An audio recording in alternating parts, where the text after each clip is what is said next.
ఇంత మంచి family entertainer ఈ మధ్యలో చూడలేదనిపించింది. హలో గైస్, సూర్య గారి విశ్వనాథ్ అండ్ సన్స్ మూవీ ఇప్పుడే చూసి వచ్చా. ఇంకా మూవీ చూశాక నాకైతే బాగా నచ్చిందండి. మీరైతే అస్సలు మిస్ అవ్వద్దు.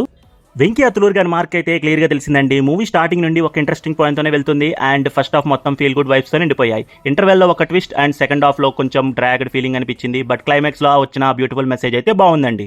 సూర్య గారి యాక్టింగ్ అయితే యాజ్ యూజువల్ ఇచ్చి పడేశారు అండ్ మమతా బాజు గారు క్యూట్ పర్ఫార్మెన్స్తో అన్ని యాంగిల్స్లో భలే యాక్ట్ చేశారు.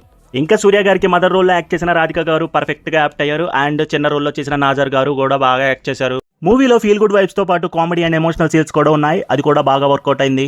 బీజిఎం అయితే బాగుంది కానీ సాంగ్స్ అయితే ఆ బటర్ఫ్లై సాంగ్ అయితే నాకు బాగా నచ్చింది అండ్ రిమైనింగ్ సాంగ్స్ అంతా ఓకే. బట్ ఒక్క డిసప్పాయింట్మెంట్ ఏంటి అంటే ఓన్లీ ఫైట్స్ కోసం కొన్ని సీన్లు పెట్టినట్టు అనిపించింది. అదైతే ఎంత ఎలివేట్ చేసినా అంత న్యాచురల్గా అనిపించలేదు.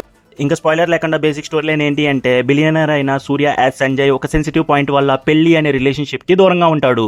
అయితే సరోగ్రసీ ప్రాసెస్ ద్వారా మమతా బాజు యాజ్ మ్యాడీతో ఒక బాబుని కానీ రాధిక యాజ్ నిర్మలాదేవి మనవడిగా సంజయ్ ఇస్తాడు.